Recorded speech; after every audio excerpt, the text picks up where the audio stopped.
Hey there YouTube, how's it going? Goon here, bringing you guys episode 7 in my acronym review series, this time going over the J79TS-GT. Oh man, what a mouthful. I've been waiting to do this video for a while. I had to do the 5TS video last week because that was on its way out, that was being shipped out, so this had to be put on the back burner, but the time has finally come. I can do a full comprehensive review on this jacket and I am super excited about that. Before I talk about the jacket, I just want to thank Paul, aka Register of Ghosts on Instagram, for letting me borrow this jacket. I really appreciate it, dude. He helped me do this editorial that I'm going to show up here on screen for one of my classes, that kind of stuff. It was acronym related as well.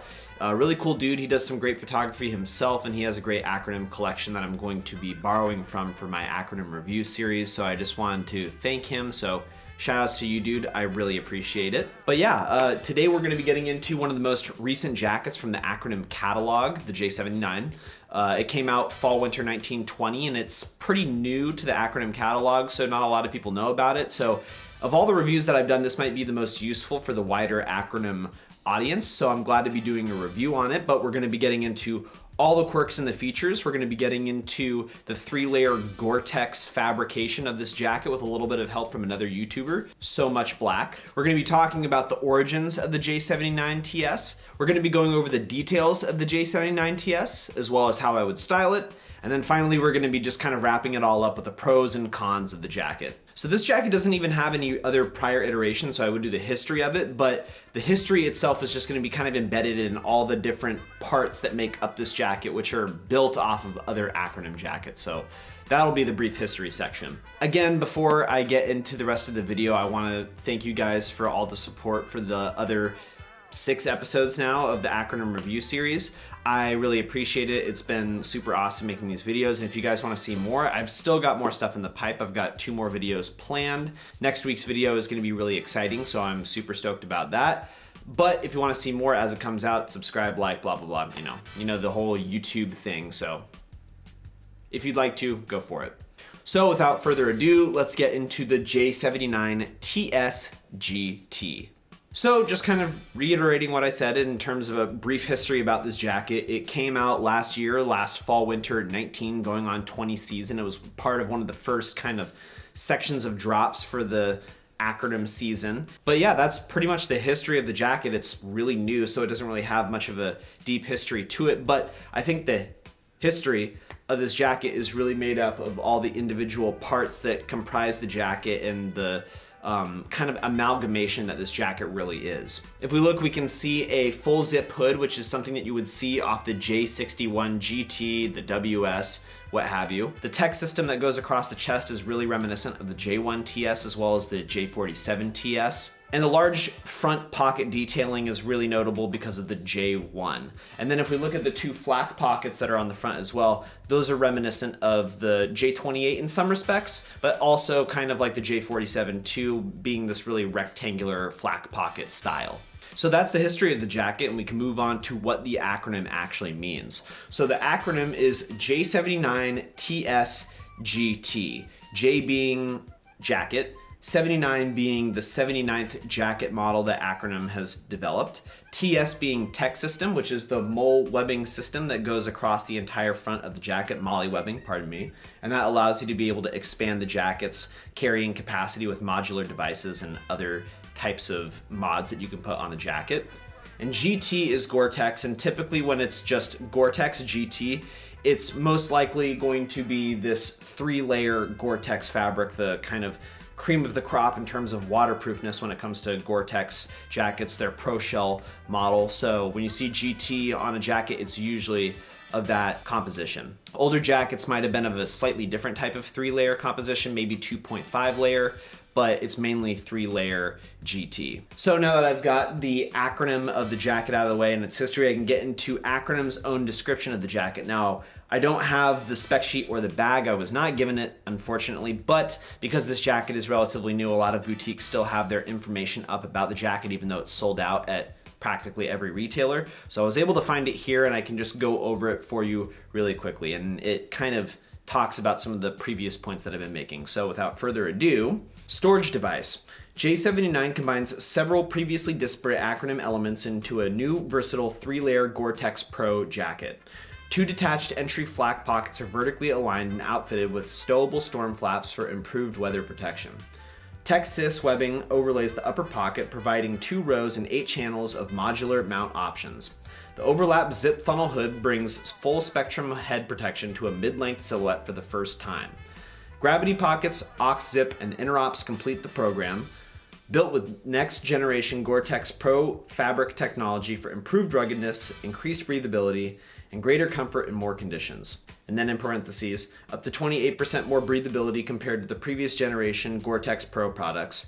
Garments engineered with Goretex Pro product technology are built for maximized ruggedness and are ideal for extreme and extended use. And then we've got some bullet points. Acronym J79GT 3-layer Goretex Pro Texas Interops jacket, 3-layer Goretex Pro next generation technology, microgrid backer, gravity pockets and AuxZip, 2 detached entry flak pockets with stowable storm flaps, and that kind of thing. And the jacket was almost $2,000 at retail. It varied depending on the boutique itself and what country it was from, that kind of thing. So that's the full detail range that the jacket is. Acronym describes it and some other boutiques describe it. Kind of going off of the description itself though, they say it specifically, but this jacket is comprised of a lot of elements from other jackets like the J61, J28, blah, blah, blah. And it's really cool to see how they were able to kind of incorporate it onto this full new shell that they decided to come up with, which, you know, has got varied responses from the Acronym fan base, but I like it, and I'm glad that we're able to do a review on it accordingly. The cut of the jacket is slightly different from some of the other jackets that I've reviewed on the channel so far, mainly just in the fact that it's even wider and even boxier than the J27 or the J30. The overall cut of this jacket is really wide. It's got super rectangular sleeves, and the body is able to get a lot of layering going on underneath the initial shell because of how much room is in the chest of this jacket. So we'll get into that as we go down the full length of the jacket. Now that we've got all those details out of the way, I think it's worth getting into the composition of the jacket, the fabric specifically, this being the 3-layer Goretex Pro Shell material. And while I could explain it pretty well, I mean, I did it okay with the description of the Packlight jacket, I think it's an even better idea to hand it off to a good friend of mine as of recently, a guy who is studying fabric design and is based in Germany himself, So Much Black, who has his own YouTube channel, and he's going to be getting into what exactly makes up a 3-layer Goretex Pro Shell jacket, or any 3-layer jacket for that matter, in this little segment. So without further ado, I'll hand it off to him. Okay. So Much Black here with a quick introduction on 3-layer membranes. If you have a 3-layer membrane, you have 3 layers of fabric. So you have 2 layers of face fabric, and in between there's sandwiched the membrane. And the membrane is for waterproofing, while the face fabrics are generally just for abrasion resistance and the general durability of the membrane and the product itself. There are in general 2 types of membranes. You have the hydrophobic and the hydrophilic membranes. Hydrophobic means water repellent, and hydrophilic means water attracting. So in hydrophobic membranes, you have mostly the PTFE membranes, the expanded polytetrafluoroethylene membranes, which is Teflon, as normal people tend to call it. And this is made by heating Teflon up and then expanding it rapidly. That creates a membrane that has tiny, tiny holes in its surface and throughout the whole material. So water droplets are 20,000 times bigger than just the one water molecule.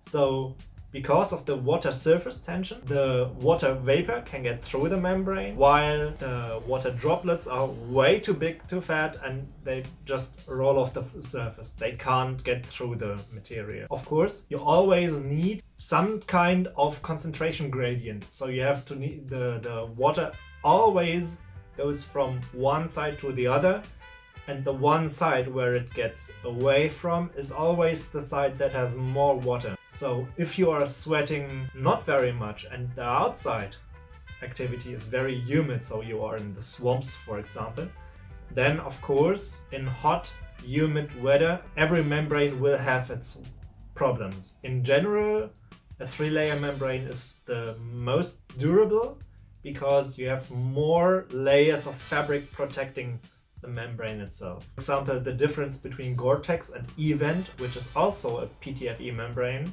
is mostly that the protective layers that are added on top of the Goretex membrane are not there in Event, and this makes Event membranes way more susceptible to getting dirty and losing their breathability, but they are more breathable in the first place. And it's also a 3-layer membrane if you have 2 face fabrics. The face fabrics are the other kind of change you can alter in the system. A twill weave in comparison to a simple weave will give you a better abrasion resistance. Or if you have a higher denier count, a higher thickness of yarn that's on the outside of the face fabric. You often read in rain jacket descriptions like, this is a 50 denier face fabric instead of a 10 denier face fabric. The D, like in Cordura 500D, stands for denier. That's a measurement for the thickness of the thread that's used to create the fabric. So the thicker a thread is, the more durable the fabric is, but also the less breathable it is. I guess that's all for a short introduction. And as a quick note, if you want to see more of acronym style reviews and interesting fashion content, go pick up the like button and subscribe to Matt. He's a nice guy and he does great videos. Thanks, Matt. Thank you so much, Black, for the description of the 3-layer material. I think it's really good to be able to get into that for the people who are not as familiar, myself included. I learned something too. And now that the torch has been passed back, I will get into all of the details, quirks, and features of the J79TS-GT from my perspective. So starting off at the very top of the jacket, it's probably the most notable detail outside of the whole tech system webbing that goes across the front in terms of uniqueness, but it is the Scuba Hood, as they like to describe it. What makes the hood unique is the fact that the zipper runs all the way from the bottom of the jacket up to the very, very top of the hood. So if you're familiar with like a Bape Shark hoodie or a Rico and Skimp hoodie, you might have seen this process used, but here it is used on this jacket and it's really cool and it allows for certain levels of functionality accordingly. The idea behind this functionality is that if you're in incredibly inclement weather and you need to have a full range of protection, you can zip the hood up all the way so that only your eyes are peeking out of the jacket itself, so that you have your entire face covered from rain, snow, what have you, as well as the rest of your body as well. You might be thinking that this is a kind of clunky system as the hood itself is relatively large, and when you can only be looking out of this one small porthole, your vision would be obstructed. And that's not completely wrong, but at the very same time, Acronym has accounted for this, and the jacket itself has a bungee cord that is at the back of the hood so that you can get it a little bit more affixed to the rest of your head. And on top of the bungee cord that's on the back of the hood, the jacket also has 2 bungee cords that are inside the hood as well, so you can get it really tightened around the front of your face as well. I can't deny the coolness of this Scuba Hood. As you can see from the B-roll, it has this really interesting menacing quality to it, and I can't deny that. That being said, I don't know how often I would technically use this fully protected version of the hood. With that in mind though, the full zip of the hood opens up other options of wear. The thing that I like to do when I wear the shell and not have it in this scuba format is that the full zip allows me to create a mock neck out of the jacket. By pulling the zip all the way up to my chin pretty much and allowing the hood to kind of get a little bit more tightness around the nape of my neck, I can create a mock neck out of the hood itself, and it kind of creates a little bit more structure in this bulb around my neck, which I think gives a cool silhouette to the jacket overall. You can't deny the coolness of the Scuba Hood and the protection that it gives you, as well as this really edgy aesthetic overall, but it does have functionality outside of just being this really menacing hood and can work around the neck as well. I like the range that it gets. The other detail that I seldomly use when it comes to the hood itself, but you'll see this Velcro that's on the back of the hood. And then what that allows you to do is you can unfasten that Velcro and then loop it through the jacket sling mount that's on the inside of the jacket at the nape of the neck. And what that allows you to do is be able to roll up the hood inward and then kind of create like a Mandarin collar effect around the entirety of your neck and fold the hood inward as well. So you don't necessarily need to have this really large structured hood on you. Like I mentioned though, I really seldomly use this. The hood itself is one of the coolest functions, so rolling it up like this, while it could be useful in certain situations, and if you have a very specific styling in mind, you can use it. It's there if you need it, but I don't find myself using it that much. So overall, the hood functionality is pretty great. You get a wide variety of wearing options with it, and if you really find yourself in some pretty scary conditions, you have something that can really face those scary conditions with the full protection that the hood gives you. Moving down from the hood of the jacket, we have the shoulders, the next thing that you see, and compared to some of the other jackets that I've reviewed on this channel, this jacket's sleeves are actually severely lacking in any types of detail. There's no raglan stitch, there's no typical just kind of sleeve stitch, there's no stitch whatsoever. And what's funny is that it kind of adds to this really boxy overall fit that the jacket has. It doesn't really have any necessary defining shape to it. It just kind of has this overall more wide cut to it, and some people might like that, some people might not. I personally kind of like it because I like that oversized look with a lot of my stuff, but there is no shoulder articulation in this jacket overall, so it's just something that I think was worth note. There is still articulation, however, though, but we'll get into that later. After the shoulders comes the buttons that run along the zipper of the jacket. There's 4 buttons overall. There's one that's up at the top, kind of towards the solar plexus, as well as 2 that are right under the pocket flap on the middle portion of the body. And then at the very bottom of the jacket where the zippers connect, we have 1 smaller button at the very bottom. This allows you to be able to fasten the jacket up when you're using the whole Interops system that is on this jacket, as well as just kind of get a little bit of variance with how you might want the jacket silhouetted. If you want it to flare out a little bit at the bottom, you can just button the top 2 buttons and then let the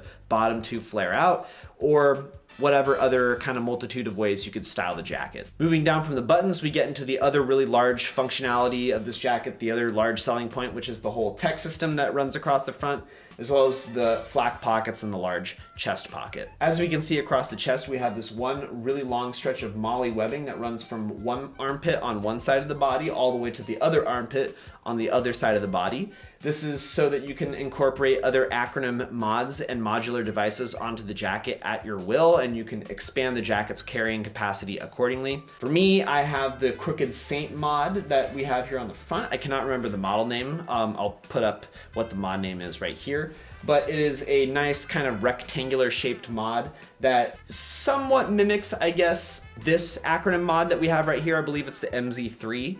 And it's a nice pocket, I love it. And the pocket itself allows me to just kind of keep extra stuff in there if I want to. There's already a lot of carrying capacity on the jacket itself, but this just kind of gives it that extra little bit of oomph and more aesthetic texture and that kind of thing. Putting the pocket onto the tech system is relatively easy. I don't necessarily recommend doing it while you're wearing the jacket. It's a little bit easier when it's off.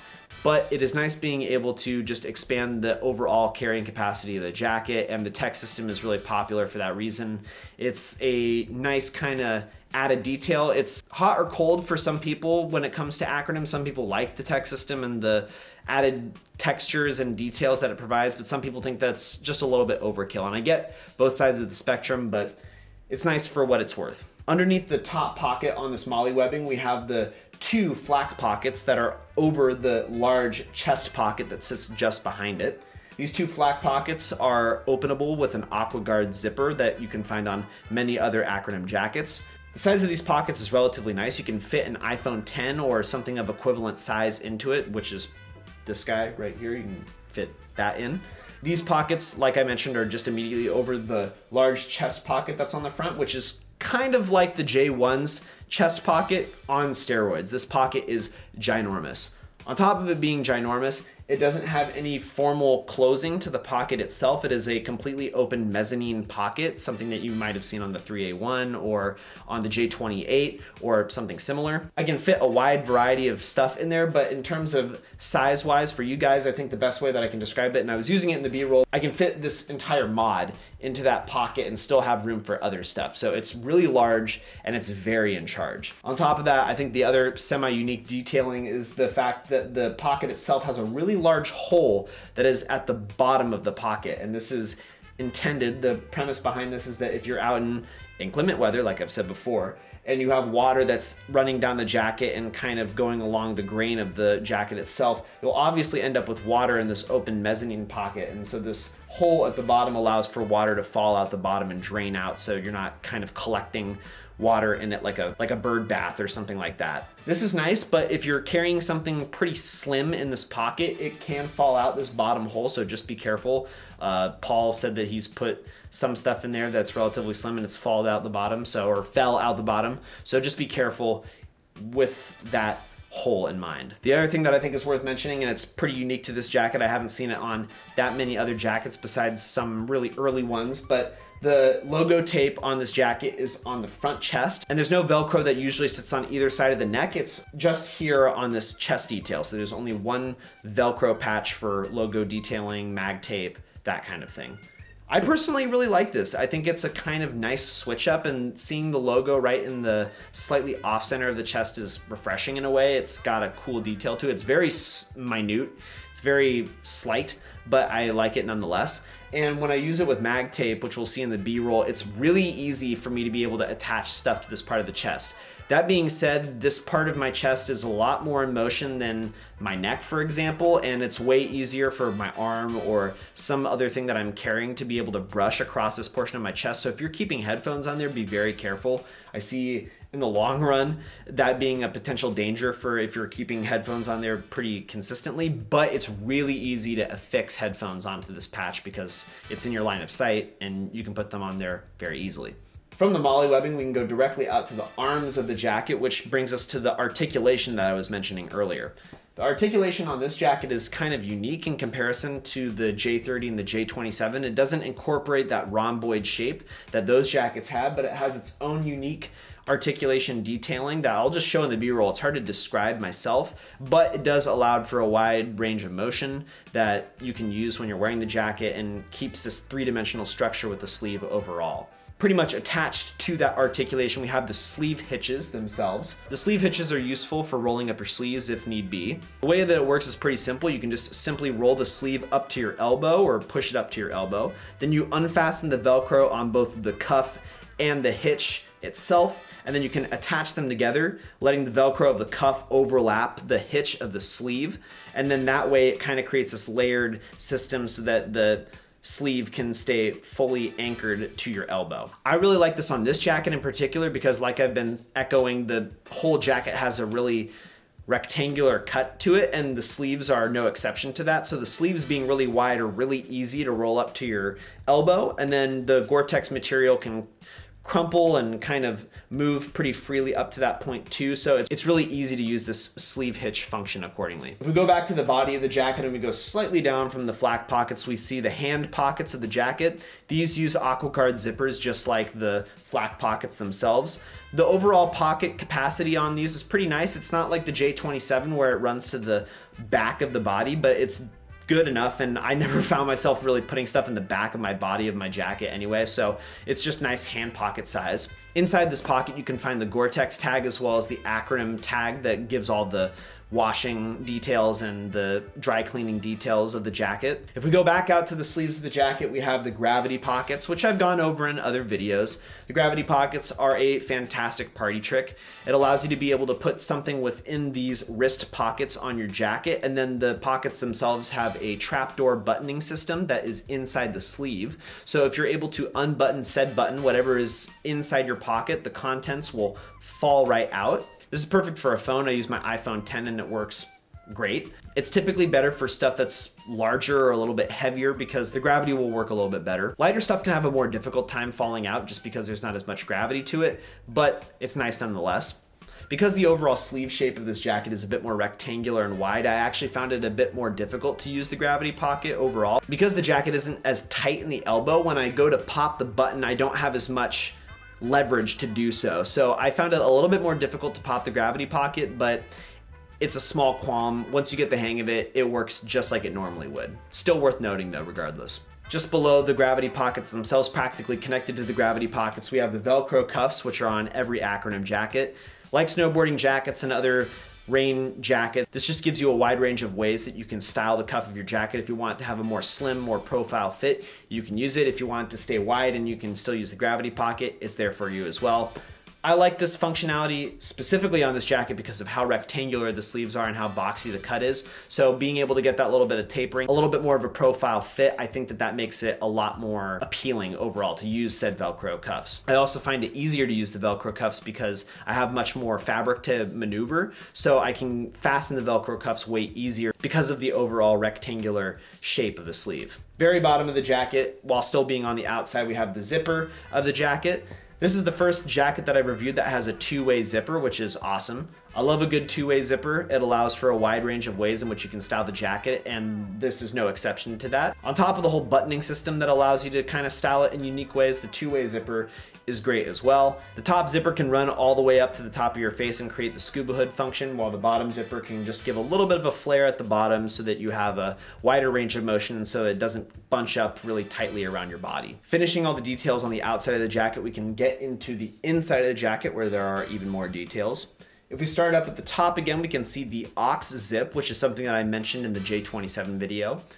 The AuxZip allows you to be able to interface other Acronym insular jackets or liners into this jacket and make them a complete unit by zipping the neck of one of those jackets into the neck of this jacket. On top of zipping into the neck, you can also button into the loops that are within the gravity pocket too. So it doesn't just work up at the neck, it works at the full length of the jacket, so it becomes one entire unit. Just below the auxiliary zip, we have the tag of the jacket, which is always worth going into. This one I think is relatively unique compared to the other ones because as of recent, Acronym has been doing a larger size run on a lot of their jackets, so this one just includes the extra small punch hole as well compared to all the other ones that they've used in the past, small through extra large. The other large noteworthy thing on the inside of the jacket is the inside jacket sling system. Like I've said in prior videos, a lot of the jacket sling systems that are on newer jackets not only incorporate jacket sling mounts on the inside of the jacket, but on the outside of the jacket as well. So you can have variability in whether or not you want this 3-point sling system visible on the outside and kind of want that visual texture that brings to the table, but you can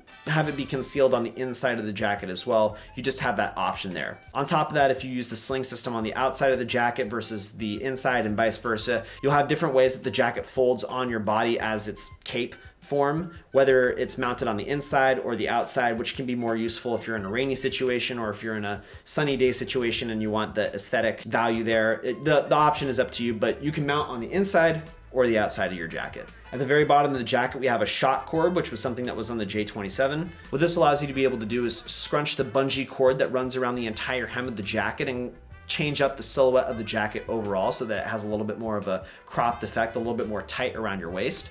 This is mostly useful in the rain situation, as rain will completely roll off the jacket at the midpoint of your body. But on top of that, it does serve an aesthetic value as well because you can kind of get that more muffiny look. You can kind of get that bigger, wider silhouette on top by using the bungee cord system. I like this. This is a fun functionality to use, but in the case of a Goretex 3-layer jacket that has this really strong rigidity to it, the aesthetic of having this really kind of muffined jacket isn't necessarily my cup of tea because I think it works a little bit better on something that's a little bit softer, a little bit more pliable, a little bit more malleable at that. And it works okay on this, but it doesn't have the same kind of effect that I think it did on the J27. On the inside of the jacket, you also see the buttons that work with the Interops detail, which we'll get into momentarily. But the buttons essentially allow you to be able to fasten the jacket up while you're using the Interops system. These are YKK buttons. Now that we've got the inside of the jacket out of the way, we can get into the last few details that are on the outside back of the jacket. The first notable thing is the 3-point jacket sling system that we were talking about earlier. This is just the outside mounting points for the jacket sling itself. I like keeping them on the outside. I like having that kind of triangular shape on the back of my back. And I think it looks really cool. It also serves some function as well because when you don the jacket as a cape, the jacket kind of folds in on itself and the inside of the jacket is not out to the elements, so it works in that sense. But if I had them on the inside of the jacket would kind of fold outward and the inside of the jacket would be visible. The only other detail that we can see on the outside back of the jacket is the Interops function. The Interops is something that I haven't gone into with my Acronym jackets before, so I'm glad I'm able to talk about it now. What this essentially allows you to do is be able to kind of create an interface between an Acronym bag or a similar very profile messenger bag and your jacket, essentially allowing you to be able to don a jacket over your backpack while you're wearing it, and then unzip this medial zipper, then interface it so that you can access your bag while your jacket is donned over it. This is the reason that the buttons are on the jacket, because this allows you to be able to close the jacket up overall while the sling of your bag is kind of keeping the zipper from going all the way up. I like this functionality. It's really hyper-specific convenience. There's very few times where I have my jacket kind of packed up in my bag and I'm thinking to myself, oh man, I gotta put my jacket on over my bag, it'll be super cool. That being said, it does have a cool aesthetic value to it. It's kind of one of the things that Acronym markets a lot of their products with, jackets using the Interops system. I like to use the function, and the one thing that I think is really useful about it is the fact that when your bag is on under your jacket and you're using this Interops system, you're getting that extra layer of water protection because your backpack is not out in the elements, it's under your jacket, yet you still have access to it if you really need to, but you have a Goretex shell being that extra little layer over your bag, so it might not necessarily be getting wet, only a little bit, because you have this interface going on. The Interops system is really cool. It mainly works with Acronym bags. I've tried to do it with some non-Acronym messenger bags and I've kind of struggled, but it's there and it's a really cool functionality in the Acronym ecosystem, so I'm glad I'm able to talk about it now with this jacket. Alrighty, so that's all the details of the J79TS-GT, a very cool jacket in my eyes. Thanks again, Paul, for letting me borrow it. Now that I've got all the details out of the way, I can show you guys how I would style it, how I would wear it in some fits myself. I've got two in particular, and I've only got two in particular because while this jacket is awesome, I think that it serves a very specific purpose in a person's wardrobe. It's not quite as versatile as the J27 being this field jacket and this more military inspired thing. This is kind of its own unit, and it definitely falls within the whole urban ninja tech wear look because of how much is going on the jacket itself. So I was able to pull off two. I think there's more that I could have done, but these two I think are the most contrasty in terms of look that I thought were worth sharing to you guys. So without further ado, let's get into those. The first fit is kind of like the epitome of a kind of tech wear fit in my eyes with this jacket. On top, I have a random black beanie that I was gifted. I have the jacket itself. I have the Apple's cameraman jacket in its vest mode. I've got the P27HDSs, check out that video. And then I've got some crappy H&M boots that are just a very generic combat boot. I was messing around in a store with my girlfriend, and when I went into the store and I saw those boots, I brought them to the counter because they were on sale, and the person discounted them down to $10, and now I've had them for 3 years, and they are my go-to beater shoes. I never shop at H&M, screw that place, but that's the one thing that I've bought there, and they've served me well. I like this fit overall. I like the kind of variability that you can get with buttoning up the jacket, buttoning up the vest inside, and kind of messing around with the silhouette of how it sits on your body accordingly. It is very aggressive looking. I think that the P27s really kind of aid to the overall sort of avant-garde. I think it's really easy to style this jacket with a pair of cargo pants and some like Vapor Maxes or a slim kind of running shoe and you're good to go. But the P27s just kind of give it this elevated edge that I think looks pretty nice. And with the combat boots, the P27s kind of cut off right where the combat boots cut off, so you get this cool pant shoe interaction accordingly. So I think it works well overall, and I'm happy with that fit. This is pretty much like what I would first think of when I'm wearing this jacket. So that's the first fit. The second fit is a little bit more on the streetwear end of things. I mean, I guess in the streetwear, I don't know, I don't want to label it like that. It's a Maharishi bucket hat on top. I've got the jacket. I've got a black Uniqlo UT. I've got these Death to Tennis Paddy sweatpants, which are easily like some of my favorite sweatpants. The silhouette, the cut on these is great. It's like something you'd see out of Engineered Garments or Random Identities or like Fumito Ganryu or other designers similar. It's just got this really wide leg cut, very Japanese. I really like the silhouette, and it's got draw cords at the bottom so I can mess around with the silhouette if I want to. And then you've seen them before, but I've got my Doc Martens in the PW variant, so they don't have the yellow stitching. I like this fit overall. I was kind of nervous kind of going into this fit because I thought like, oh, I'm gonna get on camera and this is gonna look weird. And in some respects it does. The contrast between Gore-Tex and sweatpant material is a little bit odd. It's not the first thing that comes to mind when you put a fit together, but I think that it has a cool kind of overall look to it. And the bucket hat ties in the greens. The Doc Martens give it a little bit more of a utilitarian look.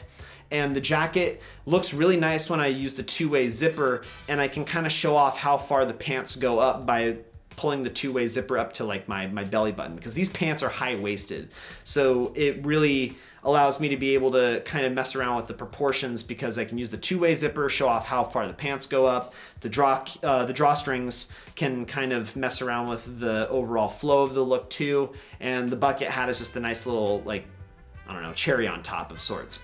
So it's a good look overall, and then with a mock neck, it just kind of elevates it a little bit more. You'll see that in the B-roll. But yeah, I think that that's a good overall fit. Let me know what you guys think. I like it. So that's how I would style the jacket, and I think with all of that out of the way, I've pretty much gone over the J79TS-GT. I think that that's pretty much it. The last things that I want to get into are some pros and cons, just to kind of end it off on that note. But the jacket overall is pretty cool, and I'll get into that with some of the details that I have right here. So the first thing that I want to get into are the pros, and the first thing that I have listed down is that this is an incredibly technical and aggressive looking jacket, and it has a really kind of statement look to it while being a black jacket, and that's a double-edged blade for some people. I think it serves it better in this case, and I mean, that's how it is with a lot of Acronym jackets. Black is kind of their go-to, and with all of the different details that go into the jacket from all these other jackets that Acronym has made, it has this kind of Frankenstein monster effect that I think serves it good, but in a lot of people's eyes, it could also be a negative to the jacket overall. It could be ugly for those reasons, but I see it in the good light. I think that it looks nice. The 3-layer Gore-Tex shell is as good as it gets for rainproof jackets. I mean, there are rubber jackets and that type of thing, but if you want like a nice casual jacket, this is as good as it gets. So in terms of rainproof, this is what you would want. The overall functionality with the Scuba Hood, as well as this Gore-Tex fabrication, makes it an awesome jacket for rainproof weather, and the variability in that sense is awesome. The text system across the front gives a little bit of an aesthetic switch up in terms of the textures that are on the jacket overall. It makes it like number 3 because you've got this mole webbing system, you've got the sling on the back, which is the nylon, and then you've got the AquaGuard zippers, and then the Gore-Tex shell. It adds on to the textures of the jacket and it makes it a little bit more interesting. So the text system across the front is not only cool aesthetically, but it also works from the functional sense, obviously, because you can expand your jacket, and that is a really nice function of the jacket overall. I like it. Can be overkill in some sense, but I like it myself. The Scuba Hood is hard. It is awesome. I honestly think that it's probably my favorite part of the jacket overall. The fact that you can kind of turn it into a mock neck, or you can have it in this really aggressive scuba looking format, is great, and in rainy conditions it's as good as it gets. It kind of echoes what I was talking about with the fabrication of the jacket overall, but the Scuba Hood is awesome, and the ways that you can style it, rolling it up, fastening it to your head, and then also using it as a mock neck is just peak. I love it. I have a GIMP hoodie that I was wearing in my last video, and I love it for the mock neck on that hoodie specifically. So here, it's magnified.